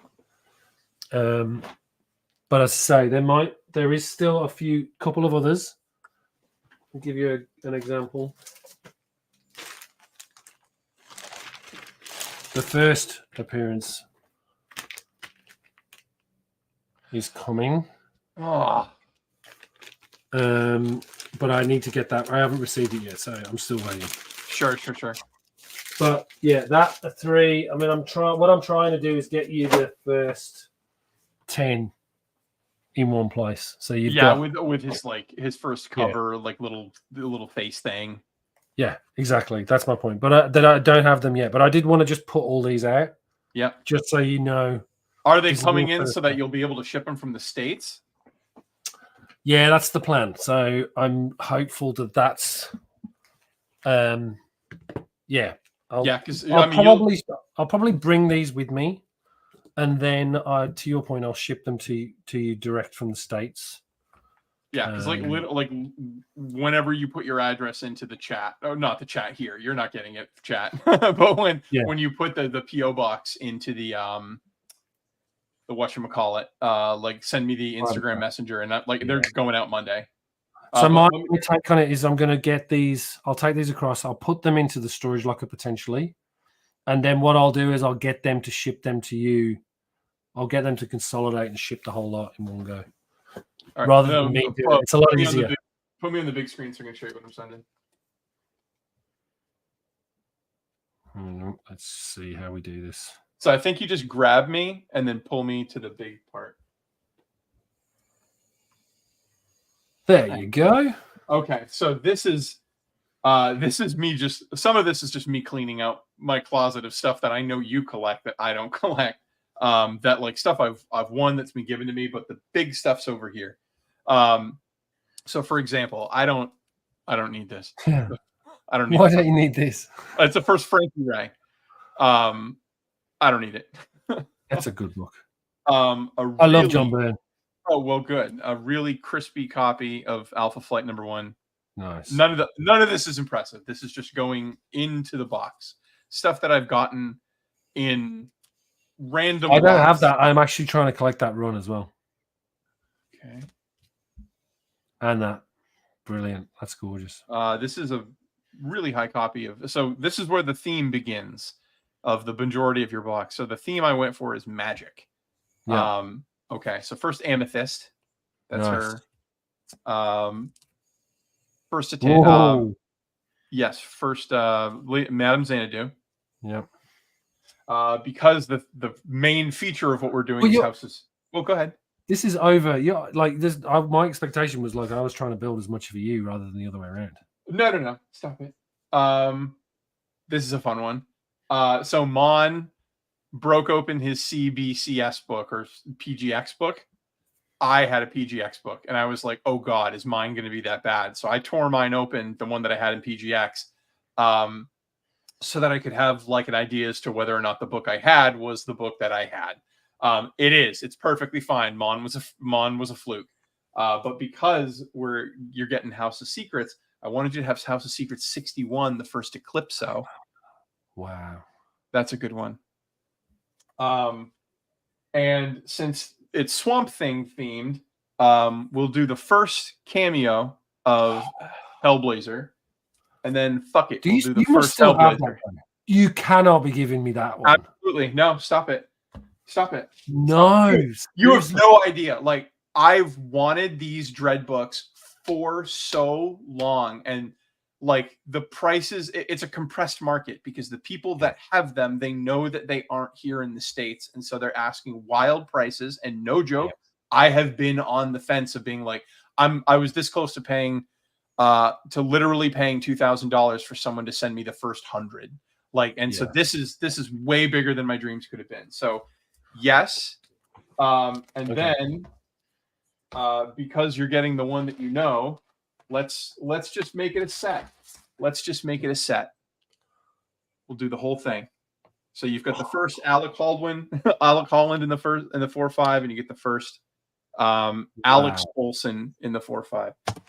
And so someone was looking at this the other day, and what we've noticed is that all of the issues are on the edges, and it's the main picture that is completely perfect. Yeah, exactly. That's what I was looking at. It's just, well, you know, I haven't even.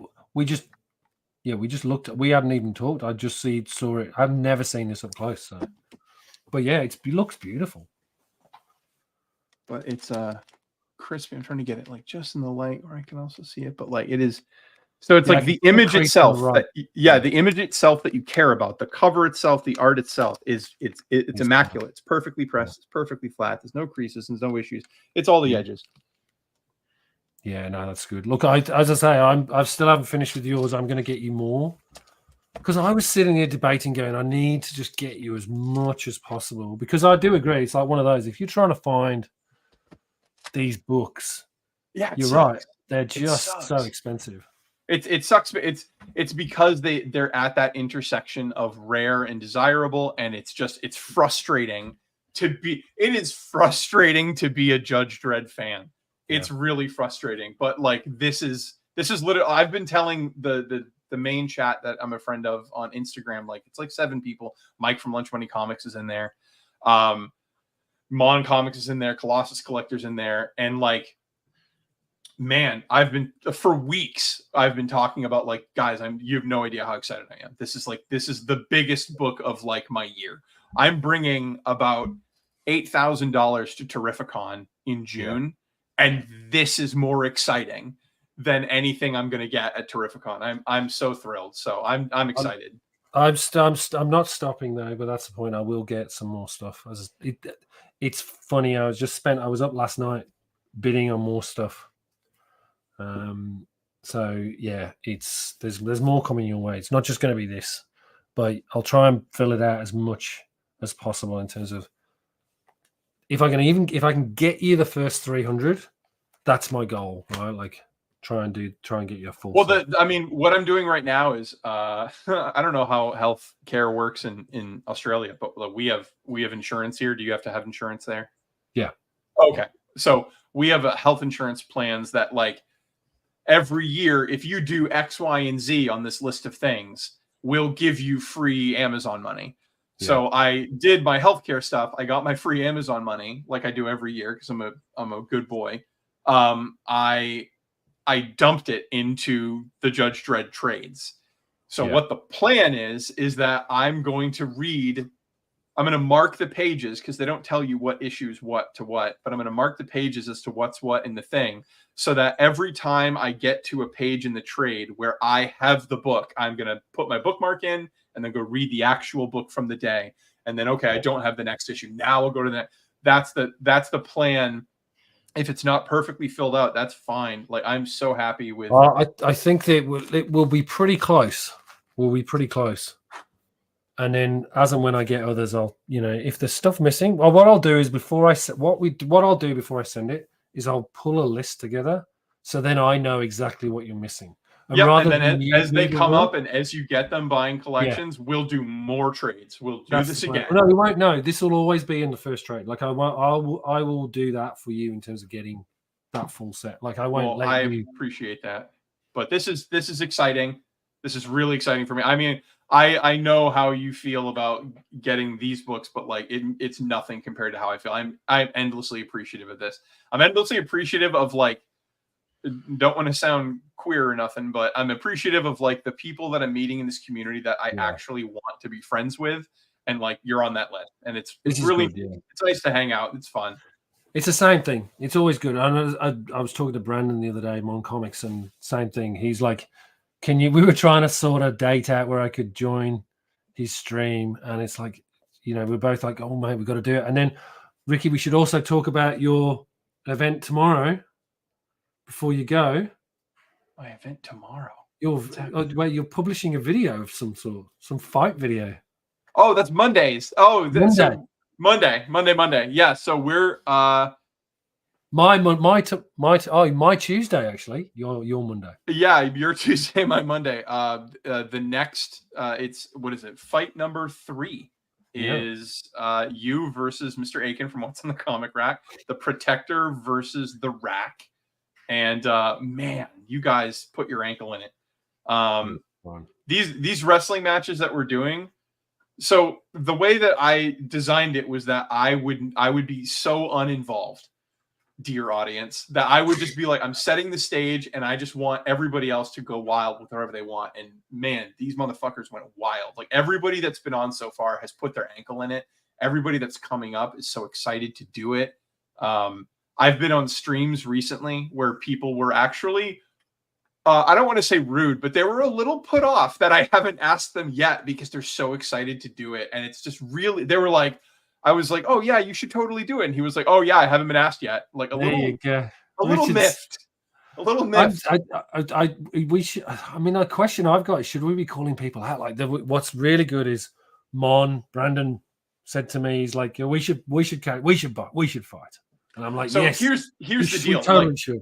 Like, if you here's the deal. Like, it is right now. I'm about like maybe 2 weeks out planned, where that's as much as I can do. The second I get to a third week and I'm balancing literally 6 people's schedules to like, okay, we can meet this day.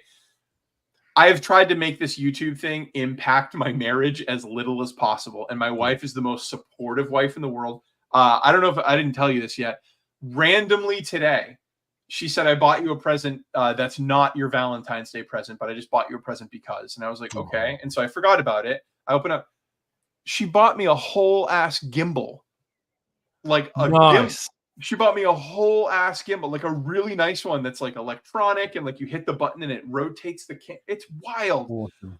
But like, so I'm trying to be sensitive during the week of like, I think the first time in a week where 2 days I have to set aside for comic book stuff is the line I'm up to. Like, once I'm at like, baby, it's Monday, Tuesday, Wednesday, I can't, like, I don't want to be that guy. I'm the same. I'm very much the same. It's like I've removed. I'm just gonna move this stream to Monday Australia time in the morning first thing, and so that way it's Sunday night, Sunday afternoon US. But it takes the pressure off the weekend for the kids and for my partner as well. So it's so right now it's Saturday night, but she's doing the same office day. So like once every 2 months, because we work at the same company, once every 2 months I have to do an office day of 4 hours on the weekend. It's awful. I hate it. So today was mine earlier, but today is hers in the evening. So she's done in another hour from now. So this worked brilliantly where it didn't, she was going to be in her office anyway. But like, so yeah, in answer to your question, or like, I do want people to do call outs. I absolutely do, because that's a week where I don't have to balance the schedule and you guys can set it up and just tell me what day you want to do it. We'll take the pressure off. Exactly. But we might still need a compare, because that's part of the charm, Ricky, is that you're there to. Oh no, and I'd absolutely be there. But I'm saying, like, if you make your own video on your channel and you throw it down the gauntlet and you're like, I'm coming for him, like, that's perfectly fine. I'll send you the assets so you can put up the C4 banner and all that shit. I'll send it to you. Right. All right. Well, look, it's been a brilliant time again, as always. Thank you so much for coming, turning up, talking through this, and entertaining a dude who loves 2000 AD. I love it. I'm glad to have shared it with you. I will be in touch in terms of we'll organize this stuff and get it across to you so that you've got it all in hand. But yeah, thanks again, Ricky. It's always a pleasure. Look forward to Monday's show. And if you're not subscribed already, go over to Ricky's channel now and subscribe. You won't regret it. You won't regret it. Lots of good content. You might regret it. No, it may. You could regret it. There's room. If you don't like wrestling, comic book wrestling, you will regret it. All right. Great to see you, my friend. Thank you so much. If you can, on the way out, everyone, please hit that like button. It really helps us in terms of the algorithm. I don't know. I still can't get used to that stuff. And if you haven't already, subscribe and hit that notification bell. There'll be plenty more videos like this. As I mentioned, I'll be back with a live stream next week. Change your time. It'll be now on a Monday Australian time. And we changed the title. It's not the Weekend Watchlist. It's the Marvelous Merry Monday Mail Call Stream. The MMMS. Hark back to the old Marvel days. So we'll see you then. All right. Take care. See you soon.